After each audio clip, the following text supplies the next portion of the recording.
Família, firme promessa, unida para a glória de Deus há 39 anos. Bom dia, igreja, que a graça e a paz do Senhor Jesus Cristo esteja com cada um daqueles que formam a Igreja Batista Firme Promessa. E este culto é um culto de celebração, de gratidão ao nosso Deus pelos 39 anos de organização desta igreja. Imagine quando estivermos juntos, celebrando aqui, todos juntos no templo, no santuário. A celebração, a festa vai ser ainda maior. Mas hoje estamos com os corações agradecidos ao Senhor pelo nosso aniversário. Tanto é que temos aqui um bolo de festa, um bolo de aniversário que tão carinhosamente a irmã Michele preparou para nós. E seremos solidários com os irmãos. Nossa equipe que está aqui preparando os cultos vai ser muito solidária com os irmãos e nós vamos comer o bolo em homenagem a todos os que fazem a família Firme Promessa. Amém? E à noite, não esqueçam, teremos o nosso jantar, cada um na sua casa, na sua família, teremos o nosso jantar de aniversário também, para celebrarmos mais uma vez ao nosso Deus por essa data tão especial. Somos um, porque somos a Igreja de Cristo. Faremos a leitura bíblica em Efésios, capítulo 4, versículos de 4 a 6.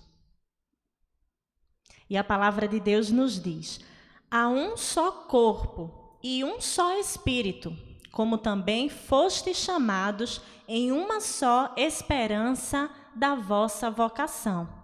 Um só Senhor, uma só fé, um só batismo, um só Deus e Pai de todos, o qual é sobre todos e por todos e em todos vós. Amém.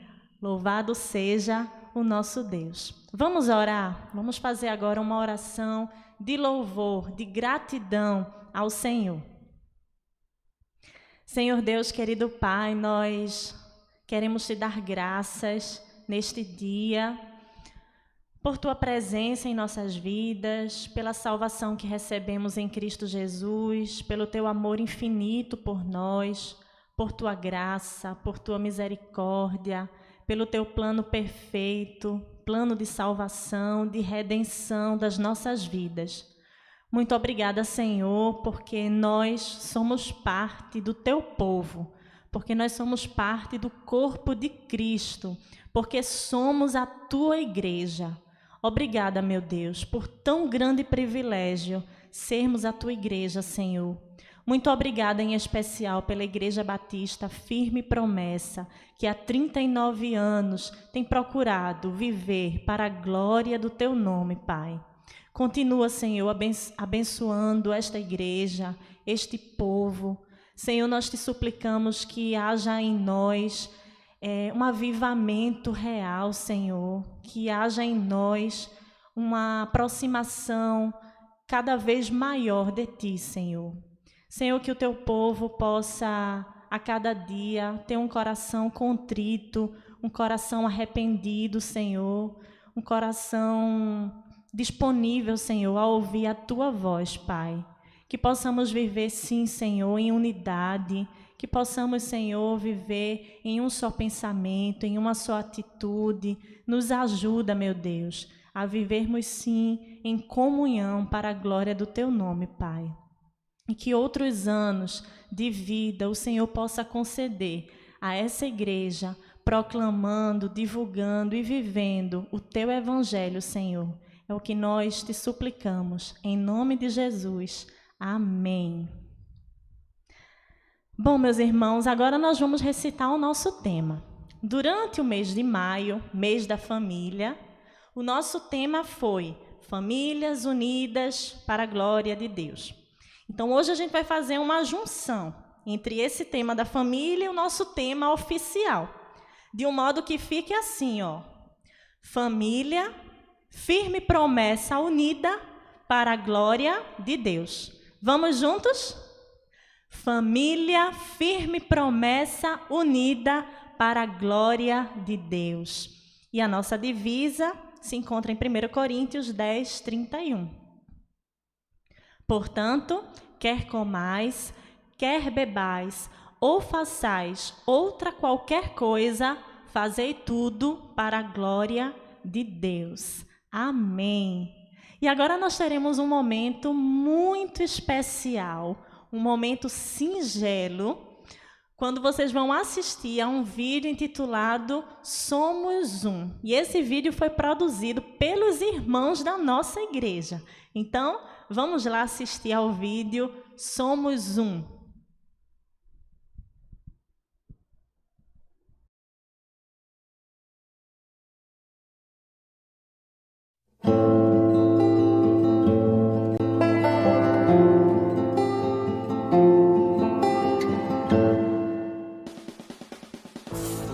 Era 30 de maio de 1981. Nascia a Igreja Evangélica Batista Firme Promessa.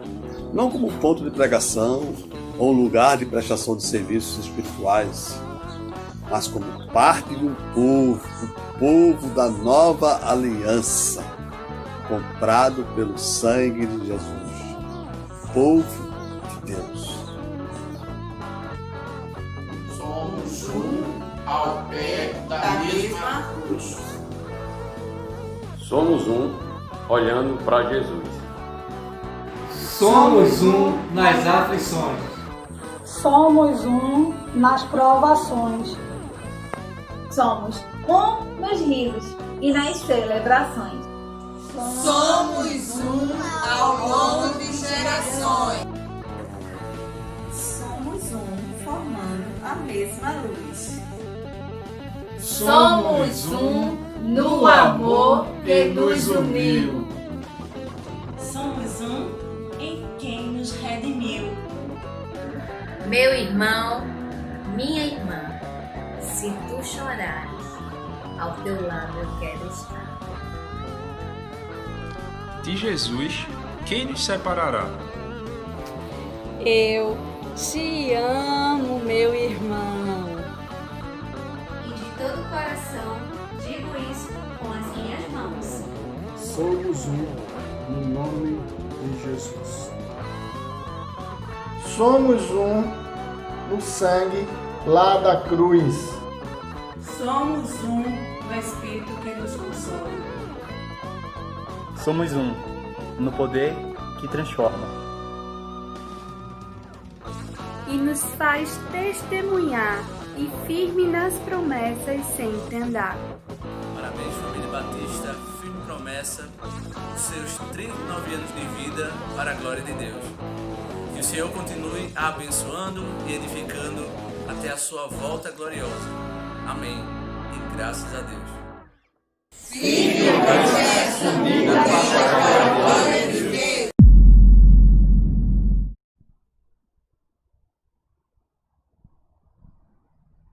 Amém! Que coisa linda, meus irmãos. Nós queremos agradecer a todos que participaram da produção desse vídeo. Queremos agradecer também ao Jonatas, que fez a edição do vídeo e ficou realmente muito lindo para a glória de Deus. Somos um e, como Igreja de Cristo, o buscamos em oração. Nós teremos o nosso tempo de intercessão e eu queria compartilhar com os irmãos alguns pedidos que a irmã Enilda nos enviou, alguns pedidos de oração e alguns motivos também de gratidão.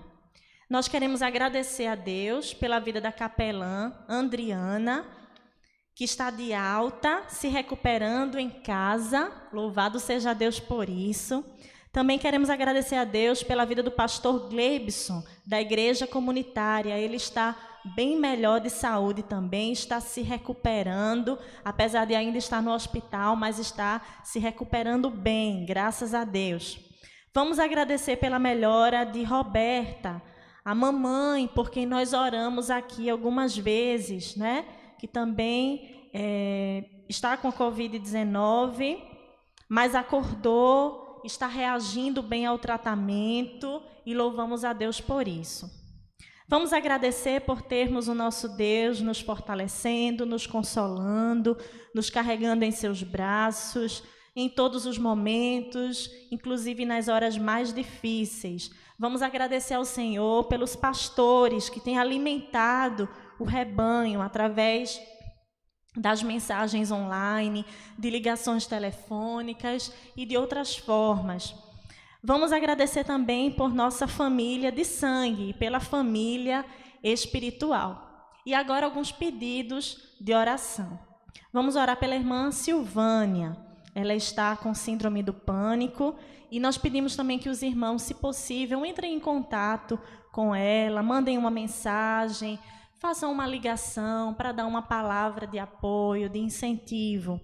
Nós também queremos continuar orando pela vida do irmão Jolibel, que está passando ainda pelo tratamento contra o câncer e tem sentido alguns desconfortos devido ao tratamento, também está emocionalmente muito sensível e necessitando bastante das nossas orações. Então, não vamos nos esquecer de orar pela vida do irmão Jolibel. Também vamos orar pela vida da doutora Verônica Barros. Nós também pedimos oração por ela aqui domingo passado. Ela ainda está na UTI, teve algumas evoluções, algumas melhoras, mas continua com algumas complicações clínicas e precisa, sim, da nossa intercessão por sua saúde física, por sua saúde também espiritual. Vamos continuar orando por Roberta, a mamãe, de quem já falamos aqui, né? Pela irmã Célia, que é tia de Karine, por sua saúde e por sua mente, ela que tem alguns problemas com ansiedade. Estaremos orando também pela sogra de Luciene, que se encontra com a glicemia descompensada. E pelo casal, Roberson e Roselma, um casal querido da nossa igreja. E estaremos orando também, especialmente pela vida do Roberson, que encontra-se hospitalizado ainda em tratamento para a Covid-19. E nós vamos convidar o pastor Bob para esse momento de intercessão.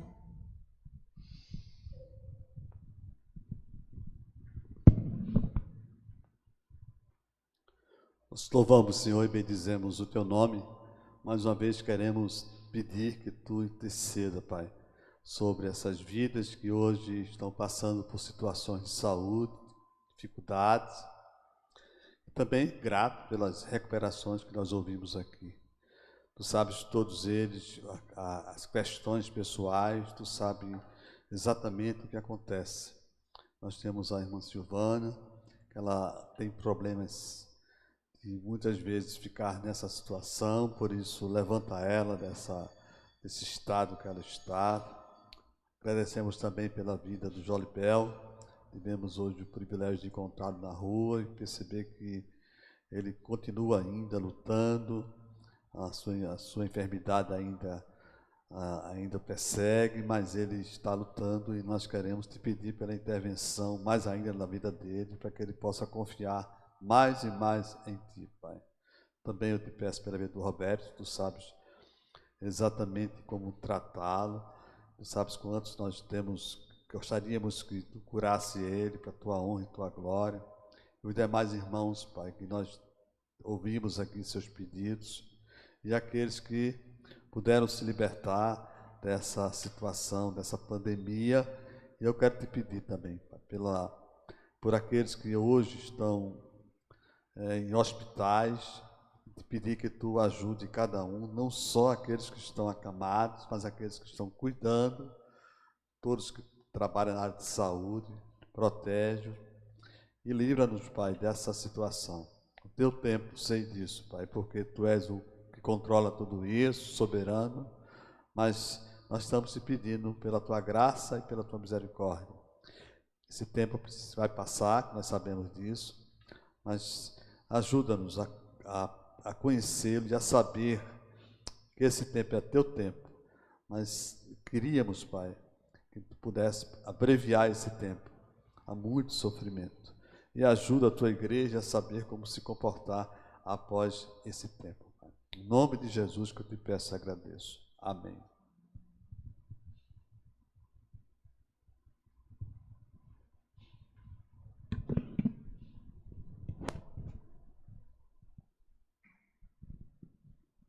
E agora nós vamos cantar, vamos louvar ao nosso Deus. Nós convidamos um irmão muito querido da nossa igreja para preparar esses louvores e vamos cantar ao Senhor junto com o nosso irmão Luizinho.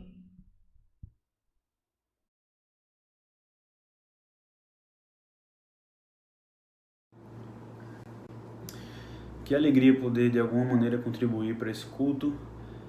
Eu estou com bastante saudade da congregação, saudade da comunhão, de adorar como congregação, do culto público. E eu espero poder brevemente estar junto com vocês no espaço físico adorando ao Senhor.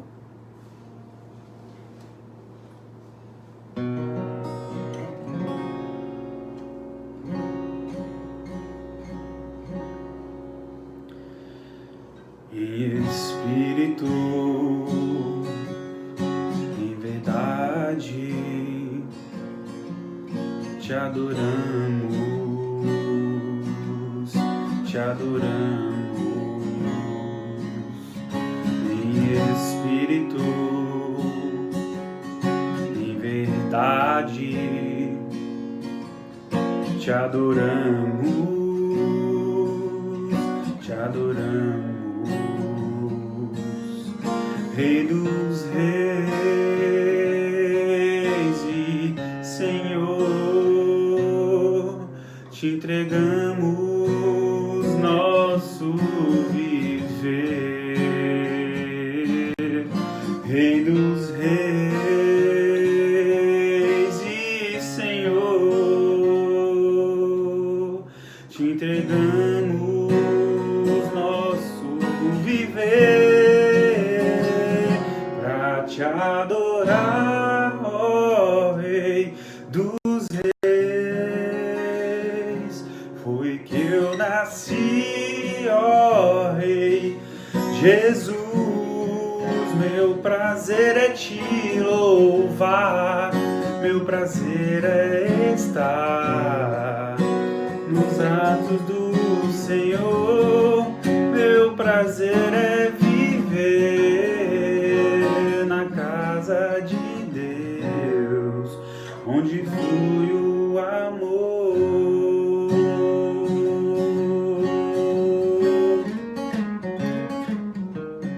Em espírito, em verdade,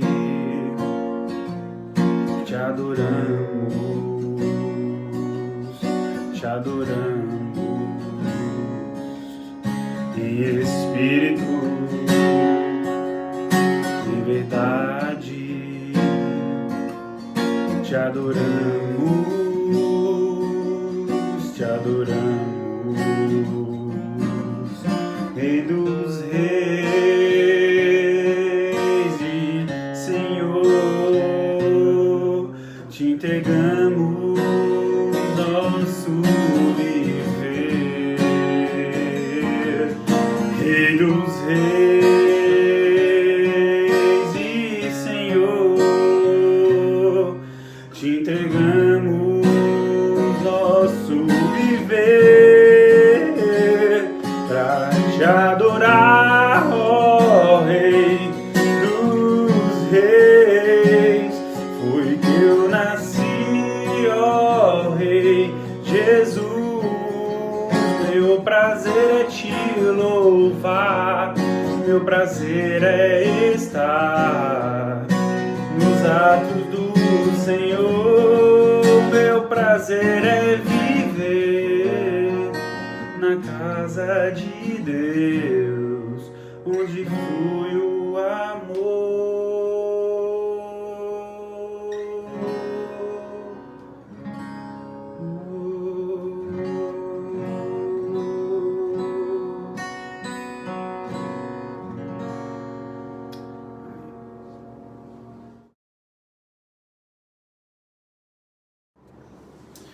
Bom, essa próxima música, eu acho que ela é uma marca na nossa adoração comunitária.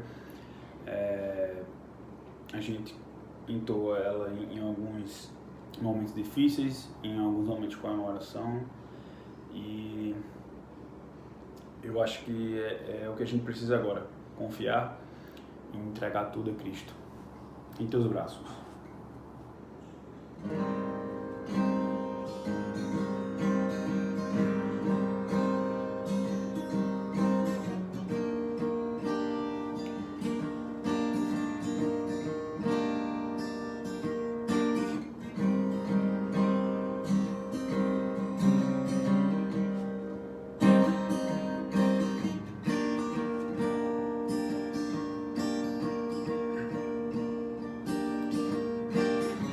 Seguro estou nos braços daquele que nunca me deixou.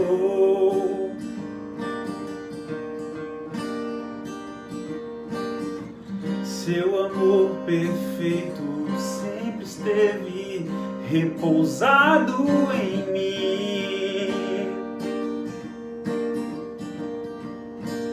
Se eu passar pelo vale, acharei conforto em teu amor, pois eu sei que és aquele que me guarda, me guarda.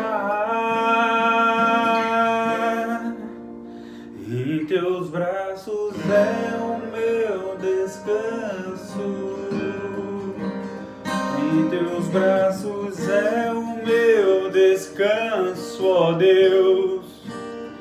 Em teus braços é o meu descanso. Em teus braços é o meu descanso, ó Deus. Seguro estou nos braços daquele que nunca me deixou. Não, não, não.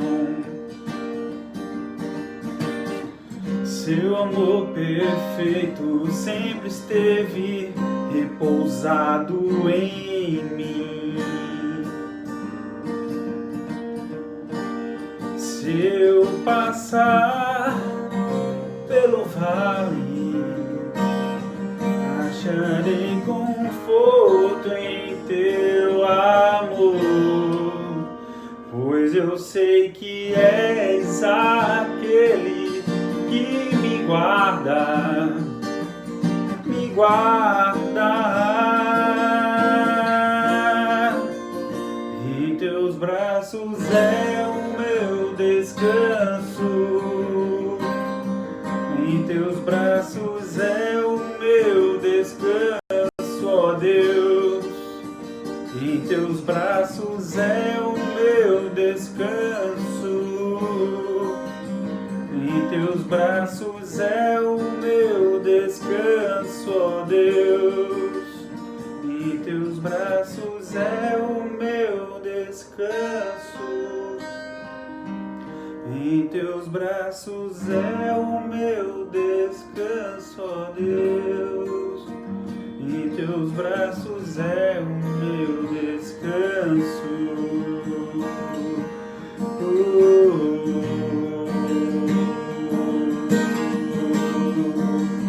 Em teus braços é o meu descanso. Em teus braços é o meu descanso, ó Deus. Em teus braços é meu descanso.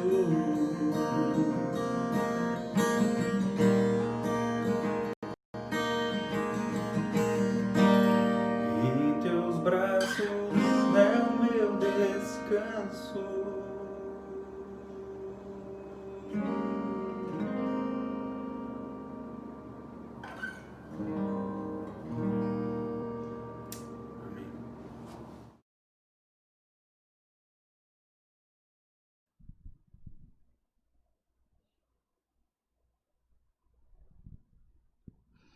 Somos um, e como Igreja de Cristo o encontramos na palavra.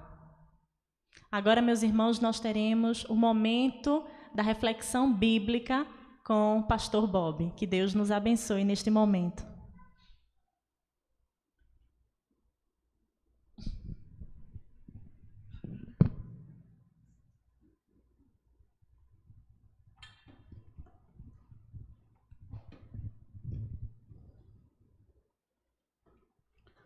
Saudar a todos em nome de Jesus. Nós estamos encerrando hoje a 7 conferências sobre a família, já que estamos no meio da família. Hoje à noite estaremos trazendo uma mensagem específica sobre o aniversário da igreja, da nossa igreja, seus 39 anos de organização. Mas hoje eu queria tratar de um assunto que talvez possa fazer com que aprendamos a não cair nos erros que nós citamos nessas conferências, daquelas 8 características que o sociólogo Carrier Zimmermann escreveu em 1947, ano que meus pais se casaram.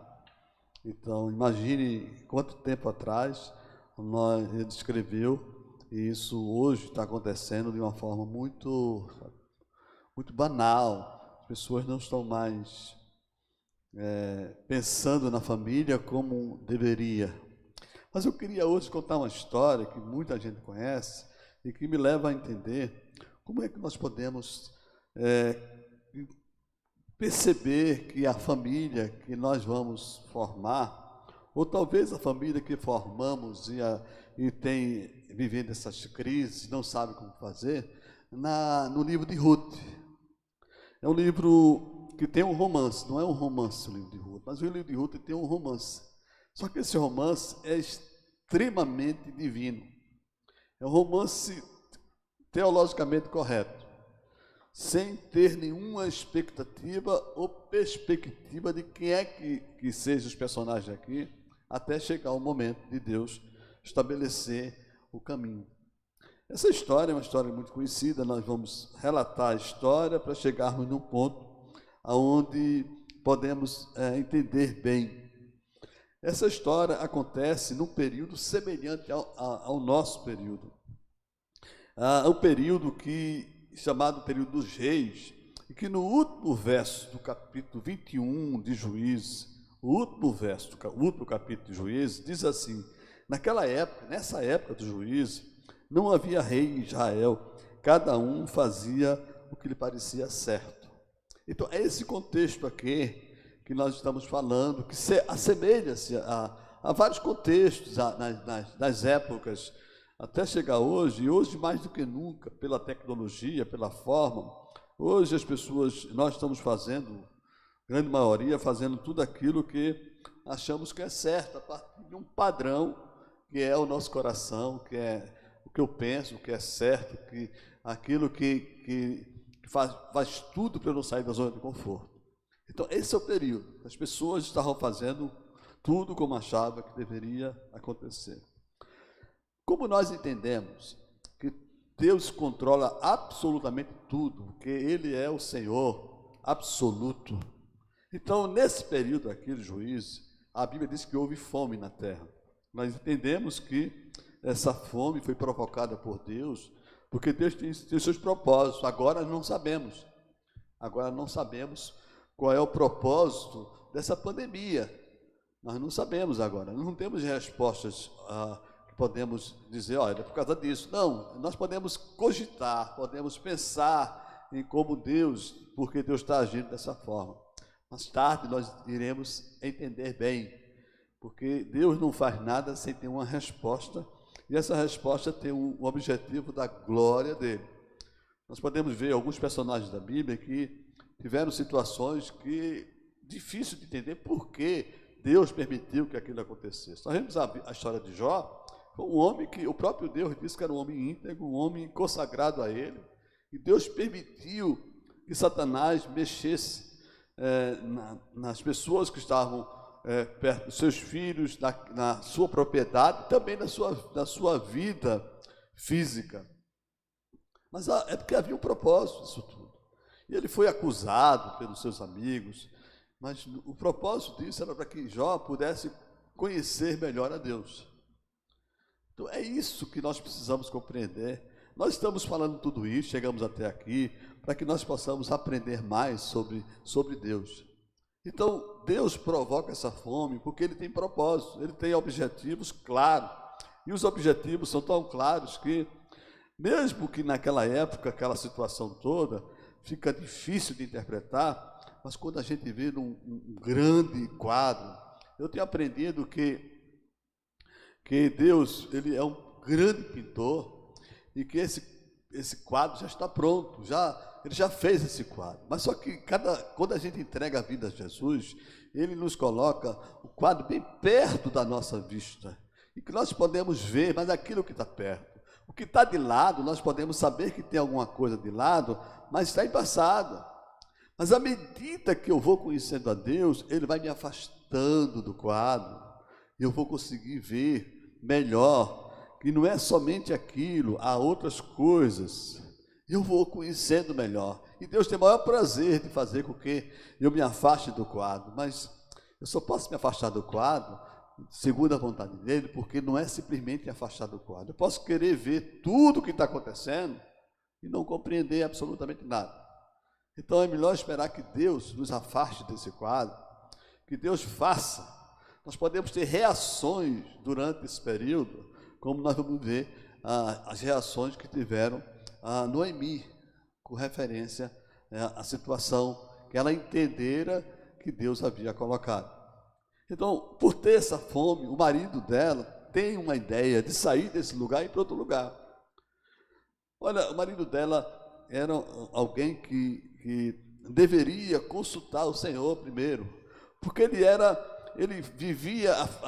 da linhagem daqueles que viviam lá no templo, conhecia todo o mecanismo do templo, mas ele não ousou, ele não buscou o Senhor e decidiu ir com sua família, sair de lá e para um outro lugar, onde eles pudessem ter uma vida melhor. Ele sai lá de Belém, e ironicamente Belém significa terra do pão, lugar do pão, como dizer assim, a padaria de Deus, alguma coisa assim. E eles saíram de lá e foram morar entre os moabitas. Então saiu ele, saiu a esposa, saiu os 2 filhos. E ao chegarem lá, os filhos se casaram. Mas Elimeleque, ele faleceu, ele morreu. E também morreu os 2 filhos. Os 2 filhos casaram com moabitas, uma chamada Orfa e a outra chamada Ruth. Mas nessa situação, a viuvez era um estado de calamidade para quem estava viúva, que não tinha ninguém que pudesse tomar conta, nenhum parente. Elas estavam na terra estranha. E nessa situação, Noemi entendeu que precisava resolver o problema da sua vida. Então ela resolve voltar para Belém. Belém já estava restaurada com um período de fome, já estava no plantio, na colheita. Quando ela decide voltar, ela volta entendendo que Deus havia amargurado o seu coração. Porque Deus tinha tirado dela o seu marido e seus 2 filhos. Então ela não tinha ninguém que podia contar, nenhum homem naquela casa. Então ela decide voltar. E ela tinha 2 noras, Orfa, e tinha a Ruth. Só que ela não queria, ela queria voltar só. Não era porque ela queria voltar só. No fundo, ela precisava de uma companhia. Mas ela não queria ser injusta com suas noras. E ela disse, olha, eu vou voltar, vocês fiquem aqui. Eu não quero que vocês percam tempo comigo, até porque vocês são jovens e vocês podem casar de novo. Eu estou na minha idade avançada, não posso casar de novo. E aí, vocês decidam ir. E Orfa decidiu ficar. Mas Ruth decidiu ir com Noemi. Há um detalhe muito importante aqui, que nós podemos entender isso, porque a Ruth decidiu, pelo que a Ruth fala, pela declaração da Ruth, quando Noemi diz assim a Ruth: olha, veja, sua concunhada está voltando para o seu povo e para o seu Deus, volte com ela.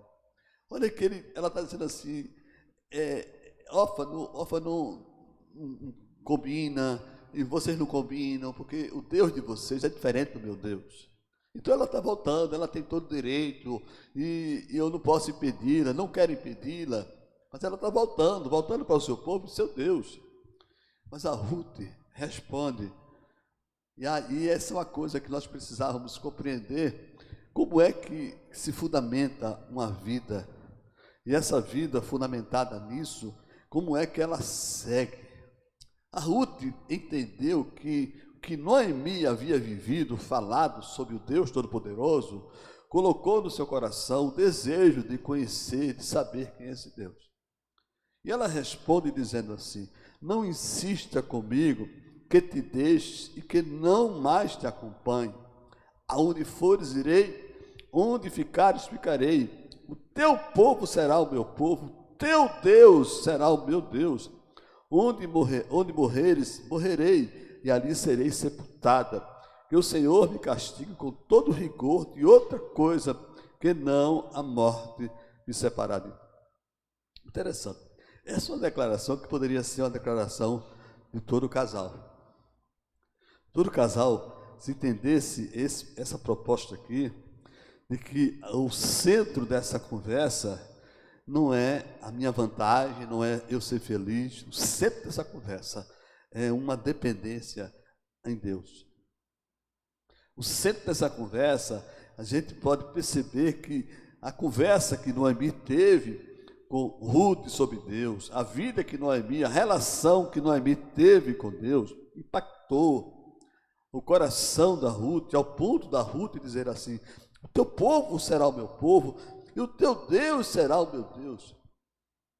E eu quero que ele me castigue se eu não cumprir isso. Eu não quero me separar de ti de maneira nenhuma. Havia algo em Noemi, que Noemi talvez nem percebesse isso. E as duas foram embora. E ao chegar e ao voltar lá em Belém, ela foi reconhecida. E aí as pessoas: é Noemi, é Noemi. Aí Noemi disse assim: não me chame Noemi. Melhor que me chame de Mara, pois o Todo-Poderoso tornou minha vida muito amarga. De mãos cheias eu parti, mas de mãos vazias o Senhor me trouxe de volta. Por que me chamam Noemi? O Senhor colocou-se contra mim, o Todo-Poderoso me trouxe desgraça. Por mais que Deus, ela entendesse que Deus fizera isso de uma forma que não houvesse aí a graça e a misericórdia dele, ela sabia, ela tinha certeza, ela tinha convicção de que tudo que estava acontecendo com ela vinha do próprio Deus. Essa desgraça que veio, ela entendia que foi Deus que colocou nela. Gente, nós podemos compreender como Noemi compreendeu a ação de Deus. Nós podemos pensar de que Deus está nos maltratando. Não tem problema nenhum com isso. Porque quando nós entendemos que é Deus que está fazendo, quando nós compreendemos que Deus está agindo, quando nós não colocamos a culpa no outro, nós não colocamos a culpa nas questões, nas circunstâncias, mas no Deus Todo-Poderoso, nós podemos entender que Ele está ouvindo essa oração com muita graça, com muita misericórdia. Ele está esperando somente o tempo dele para que Ele possa mostrar e revelar essa graça. Quanto que Noemi diz assim: o Todo-Poderoso me trouxe desgraça. Ela não percebe que está acontecendo graça nisso que está acontecendo na vida dela. Porque nós somos assim. Nós não conseguimos ver, porque o quadro está aqui na nossa frente ainda. Deus quer nos afastar para que possamos ver, mas Ele só vai afastar a gente para que possamos ver cada vez mais esse quadro quando nós estivermos prontos para isso. Quando nós estivermos no ponto certo para isso. E haveria de ter o ponto certo para que Noemi pudesse também ficar desse jeito. Então imagine que Noemi e Ruth, numa situação daquela, estivessem com problemas seríssimos. Porque no verso 22 do capítulo 1, diz assim: foi assim que Noemi voltou das terras de Moabe, com sua nora Ruth, a moabita. Elas chegaram a Belém no início da colheita da cevada. No capítulo 2 nós encontramos: Noemi tinha um parente por parte do marido, era um homem rico, influente, pertencia ao clã de Elimeleque, chamava-se Boaz. Ruth, a moabita, disse a Noemi: vou recolher espigas no campo daquele que me permitir. Havia algo que era necessário fazer, e a Ruth toma a iniciativa. A Noemi já tinha idade avançada, a Noemi estava amargurada, a Noemi parecia que não conseguia sair do lugar, mas a Ruth toma a iniciativa. Olha, sabe que há algo impressionante na vida de alguém que poderia também estar junto com a sua sogra, perto dela, sem se levantar, mas ela se levanta e diz: eu vou buscar comida para a gente, eu vou atrás, porque era costume daquela época. Quando havia colheita, havia uma lei, e essa regulação de Deus dizia que aqueles que estavam colhendo aqueles feixes, se caísse algum feixe, aquelas espigas, eles não podiam apanhar. Seria daquelas pessoas que não tinham condições, que iriam buscar buscar aquilo que sobrava, aquilo que caía. O interessante é que essa regulação foi de Deus, providencialmente de Deus. E a Bíblia diz que a Ruth foi fazer isso, ela foi andando. Ela não foi direcionada no sentido assim, vá para tal lugar. Não, ela foi caminhando para chegar no lugar que Deus queria. Eu fico pensando assim, olha, como é que a gente não pensa numa situação dessa? Porque acha que eu tenho que planejar, eu tenho que fazer acontecer. Não, filho. Esse é um dos textos que mais me chama a atenção, de que a única coisa que eu tenho que fazer que acontecer é olhar para a pessoa necessitada e dizer: eu quero fazer alguma coisa. Eu quero fazer alguma coisa. E ela disse: eu quero fazer alguma coisa. E Noemi chegou e disse assim: vá, minha filha. Respondeu Noemi. Então ela foi e começou a recolher espigas atrás dos ceifeiros. Casualmente entrou justo na parte da plantação que pertencia a Boaz, e era do clã de Elimeleque. Não havia nenhum planejamento. E essa palavra casualmente está aqui para poder entendermos. Mas nós sabemos que não foi casualmente. Nós sabemos que foi Deus que levou Noemi ali. Aliás, Ruth ali. Nós sabemos que Ruth foi levada por Deus até esse lugar, porque no projeto de Deus estava essa caminhada, esse encontro. Diz a Bíblia que naquele exato momento Boaz chegou de Belém, saudou os ceifeiros: o Senhor esteja com vocês. Um homem extremamente compreensivo, dedicado a seus trabalhadores. E responderam eles: o Senhor te abençoe. Boaz perguntou ao capataz, aos ceifeiros: olha só, imagine que Boaz chega, está cheio de gente, cheio de pessoas pobres, pegando, mas ele olha para uma mulher. A direção dos olhos de Boaz, a Ruth, foi de Deus, gente. Só que nós não conseguimos entender isso, porque nós vivemos num mundo onde quem define sou eu. E talvez esse seja o grande problema dos casamentos que estão desfiando. Porque as definições do casamento não têm sido feitas a partir de Deus, mas a partir de como aconteceu lá no início, antes do dilúvio. Diz a Bíblia que os filhos de Deus, olharam para as filhas dos homens e casaram-se com ela. Olha, os filhos de Deus olharam, se encantaram e deduziram e tiraram para si a ideia de que eles poderiam casar por causa dos prazeres que dariam aquelas mulheres aí. Os olhos de Boaz foi para Ruth, porque foi Deus que colocou. E ele fez a pergunta: olha, quem é aquela moça, ela pertence a quem? Preste atenção. Boaz sabia que aquela moça, ela não tinha nenhuma estirpe, ela não tinha nenhuma qualificação. Boaz sabia que aquela mulher que estava ali era escrava de alguém, pertencia a alguém.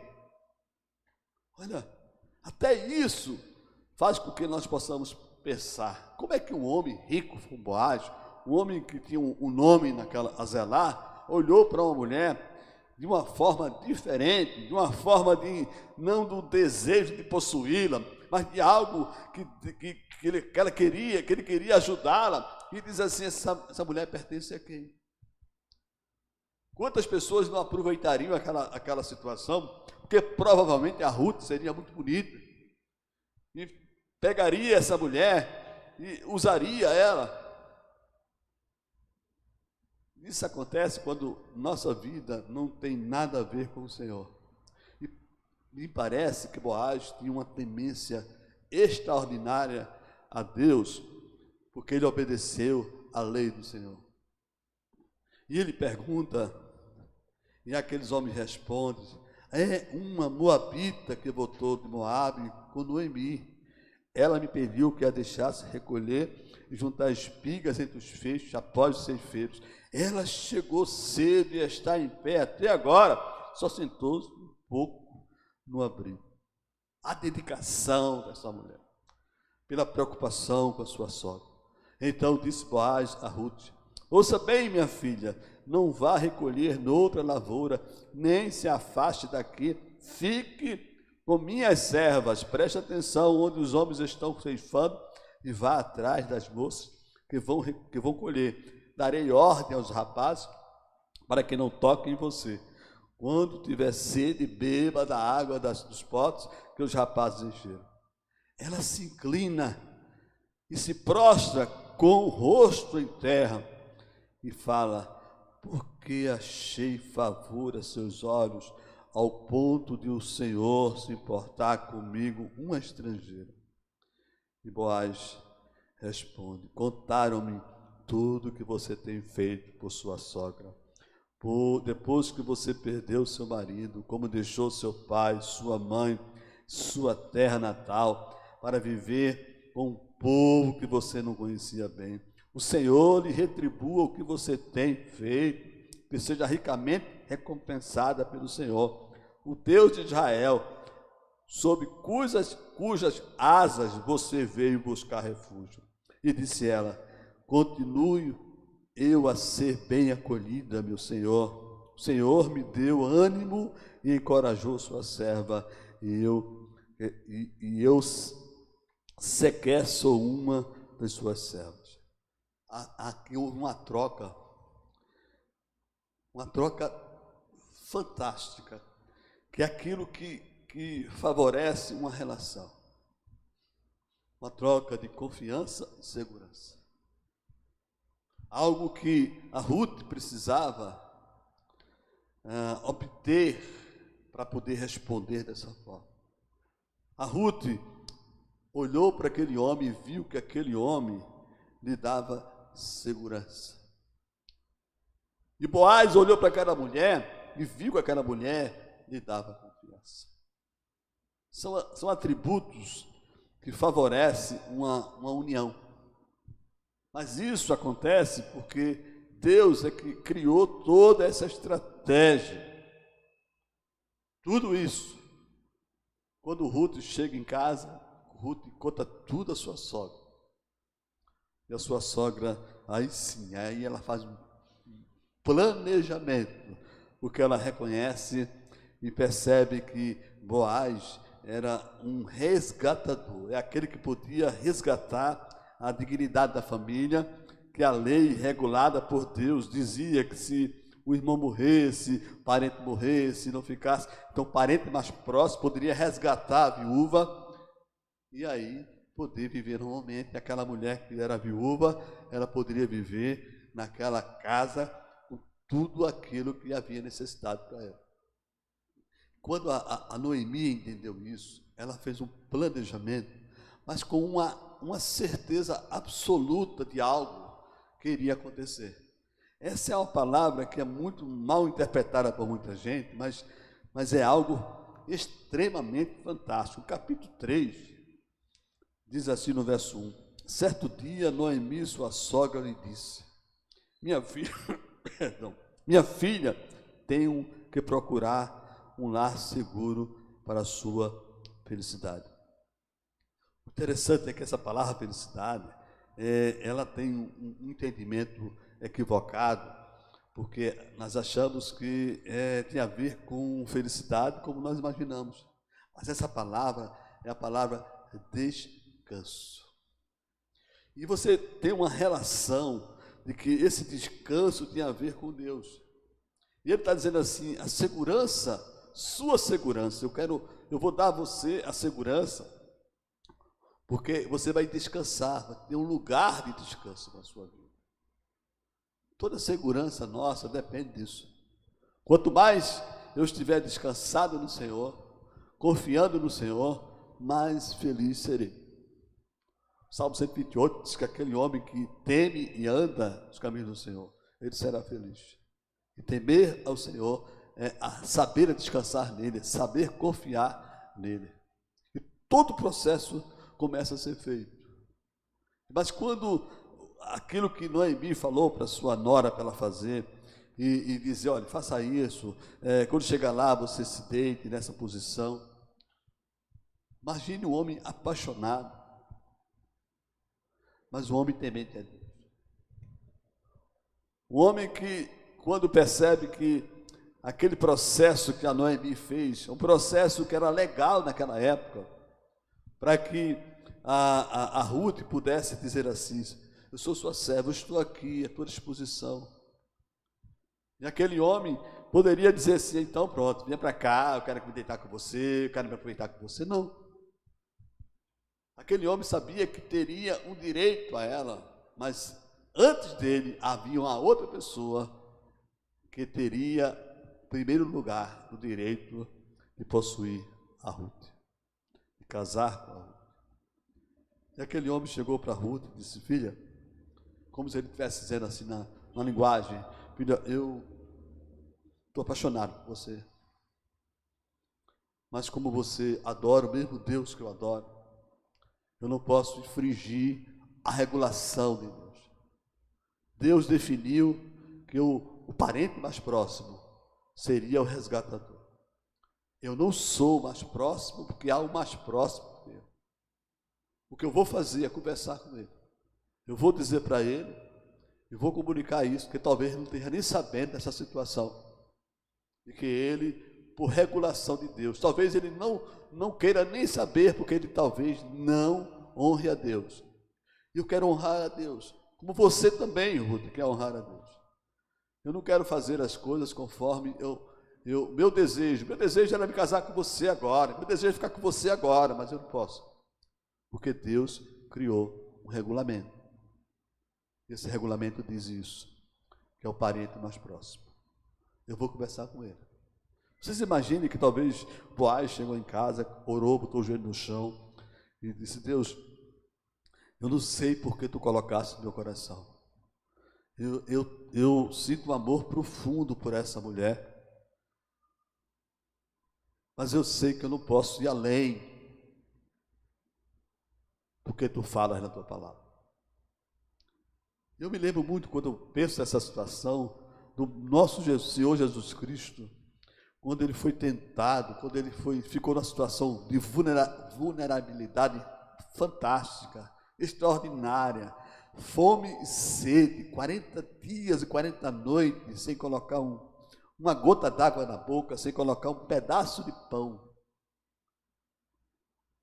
E ele estava ali não por opção, no sentido, vou para lá, não, foi por decisão de Deus. Diz a Bíblia que o Espírito Santo levou Jesus Cristo para o deserto para ser tentado.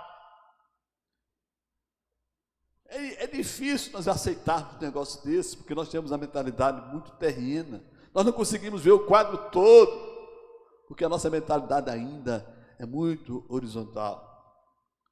E quando Satanás chegou para Jesus e disse uma verdade: Jesus, se tu quiseres, tu pode transformar essas pedras em pães. Jesus respondeu, assim como Boaz, olha, há uma regulação do meu pai.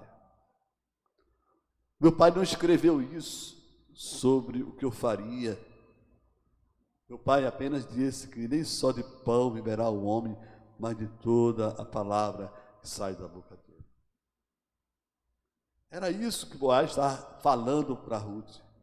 Ele poderia aproveitar aquele momento, tomar a decisão, de, vamos casar, fazer uma festa, mas não. Ele disse, eu não posso ultrapassar o que Deus falou. O apóstolo Paulo diz assim, não ultrapasse o que está escrito. E a Ruth, como temente a Deus, esperou, e ele foi conversar com esse homem no outro dia, e ao chegar lá, esse homem não quis, porque esse homem parecia que não compreendia os propósitos de Deus. E quando Boaz chegou e falou para Ruth, de que ele seria o resgatador. Diz no verso 13 do capítulo 4, Boaz casou-se com Ruth, e ela se tornou sua mulher. Boaz a possuiu, e o Senhor concedeu que ela engravidasse, e dele desse à luz um filho. As mulheres disseram a Noemi, louvado seja o Senhor, que hoje não a deixou sem resgatador. Que o seu nome seja celebrado em Israel. O menino lhe dará nova vida e a sustentará na velhice, pois é filho da sua nora, que a ama e que lhe é melhor do que 7 filhos. Noemi pôs o menino no colo e passou a cuidar dele. As mulheres da vizinhança celebraram em seu nome e disseram, Noemi tem um filho, e lhe deram o nome de Obed. Este foi o pai de Jessé, pai de Davi. Esse é o projeto de Deus. Talvez a sua família, talvez você não perceba o projeto que Deus quer fazer na sua família. Porque você talvez tenha casado pelas circunstâncias, tenha casado porque você achou sua mulher, seu marido, um gato, alguma coisa assim. E não porque Deus foi o condutor disso tudo. Eu, quando comecei a namorar com a Nilda, demorou um pouco de tempo, não muito, pouco tempo. Eu não era crente, mas ela já era crente, mas ela, morando em Carpina, não tinha uma igreja que pudesse acolher aqui. Ela era presbiteriana na época. Eu lembro da minha insistência. Eu lembro que fiz uma coisa que até hoje eu entendo o projeto de Deus na minha vida e na vida dela. E brinco até quando a conheci, eu insistindo em ir para a casa dela quase todo dia, mandando bilhete para ela todos os dias, ela tem todos os bilhetes. E ela me disse uma coisa que era para eu desistir. Ela me disse que namorava, que tinha um namorado. E o cara era um surfista, morava em Maceió. E quando eu vi a foto do cara, eu disse, meu Deus. Mas não tinha nenhum contato, não tinha nada com referência à minha relação com Deus para isso. Eu sei que um dia, nós nos conhecemos no mês de agosto, e um dia nós fui na casa dela, depois, e ao chegar lá, ela pegou na minha mão, nós começamos a namorar. Mas eu não tinha nada, absolutamente nada, nem ela tinha nenhuma noção do que seria o nosso casamento.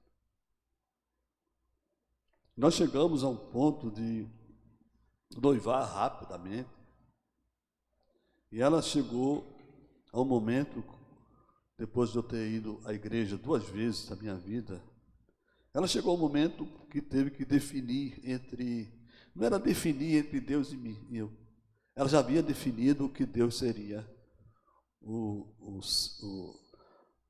a escolha dela. E ela pediu a Deus um tempo, um mês. A tia dela tinha chegado para ela, crente, e tinha falado para ela que o meu relacionamento com ela não daria certo. Eu era um jovem da noite, tocava na noite, bebia muito, eu fumava, já tinha parado de fumar nessa época, por uma questão de saúde, mas depois eu entendi que foi por milagre de Deus. E eu não era crente, e minha tia chegou, a tia dela chegou e falou sobre o que a Bíblia fala com referência à união de luz e trevas, eu sendo trevas e ela luz. E disse que quando casasse, haveria problemas na criação dos filhos. Lembrando que eu era espírita, estava em crise religiosa. E eu lembro que essa história que eu estou falando para vocês, eu só vim saber disso 3 anos depois, na minha lua de mel, literalmente. Então ela chegou para Deus e disse: Deus, eu sempre brinco que eu digo que ela era apaixonada, eram os 4 pneus dela apaixonada por mim, arriados os 4 pneus por mim. Ela está ouvindo isso e ela vai, depois ela me dá um beliscão, né, de bom sentido. Eu lembro que a história que ela contando, a tia dela falando que não ia dar certo. Então ela falou com Deus e disse a Deus, estava próximo ao carnaval, eu estava já planejando brincar carnaval com ela. Eu tinha o bloco das virgens, eu era noiva das virgens, já estava tudo pronto. Mas ela fez um pacto com Deus, conversando com Deus, fez um voto, disse: Deus, eu vou dar a Bíblia a ele em um mês. Eu não sabia de nada. Eu lembro que ela me deu uma Bíblia distribuída pelos Gideões, e aquele desejo que só Deus colocou no meu coração, porque o único livro que eu tinha lido na minha vida tinha sido O Exorcista. Eu tinha recebido várias vezes na escola essa Bíblia, mas nunca levei a sério. Eu lembro que todas as noites, quando eu chegava em casa, eu colocava a rede lá no terraço da minha casa e comecei a ler aquele Novo Testamento. E eu lia quando chegou na parte dos 4 evangelhos, quando falava da paixão de Cristo. Eu lembro que as imagens na minha mente, de quando eu era pequeno, eu havia assistido no Recife, lá uma projeção que tinha no meio da rua sobre a paixão de Cristo. Quando eu lendo aquela parte, da paixão, vinha aquelas imagens na minha mente, e ali entreguei minha vida a Jesus, quando faltava 15 dias para o carnaval. A igreja, ela completa 39 anos, é o meu tempo de conversão, 39 anos também. E nosso casamento, nós tivemos algumas crises, mas sempre buscamos a solução na palavra do Senhor. Se você vai casar, eu queria que você pudesse pensar um pouco. A pessoa que você vai casar é a pessoa que Deus quer que você case? Às vezes você pode até chegar no pastor: estou namorando há muito tempo, estou noivo há muito tempo. Já é um problema para tentar resolver sobre isso. Por que você não casou ainda? Qual a razão disso tudo? Essa demora do casamento. O que é que está faltando? Confiar no Senhor? Crer que Ele vai manter? A Ruth e o Boaz tiveram algo em comum. E foi esse algo em comum que fez com que tudo acontecesse. Foi Deus. E se Deus é o seu Deus, é o Deus do seu namorado, da sua namorada, vai em frente. Mas se tem dúvida, não vai em frente. Se tem dúvida, deixa que a dúvida desapareça para depois você ir em frente. É melhor você fazer desse jeito, porque o que eu encontro na palavra de Deus é que Deus É Ele que prepara o caminho da gente. É Ele que traça a nossa história. É Ele que diz a mim e a você qual o melhor. Você imagine que minha esposa poderia dizer não a mim. Mas ela preferiu ouvir Deus e ouvir a resposta dele para isso. Que Deus possa ajudar vocês a entender bem essa vontade dele do casamento. Que Ele nos abençoe.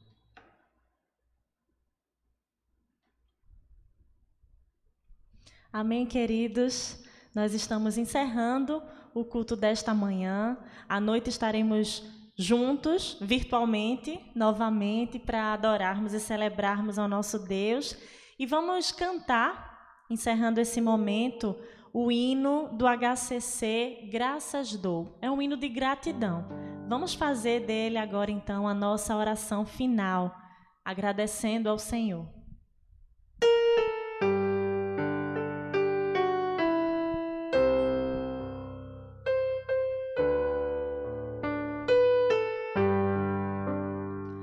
Graças dou por minha vida, que Jesus já transformou, e também por meu futuro e por tudo que passou, pelas bênçãos derramadas, pelo amor, pela aflição, pelas faltas perdoadas. Graças dou de coração, graças pelo azul celeste e por nuvens que há também, pelas rosas do caminho e os espinhos que elas têm, pelas lutas desta vida, pela estrela que brilhou, pela prece respondida e a esperança que falhou. Graças dou a Jesus Cristo, que morreu em meu lugar, pela paz que é sem medida e me ajuda a caminhar. Graças dou por meus amigos e o consolo no chorar, pelo amparo nos perigos. Sempre graças hei de dar. Amém. Que Deus nos abençoe. Craquete.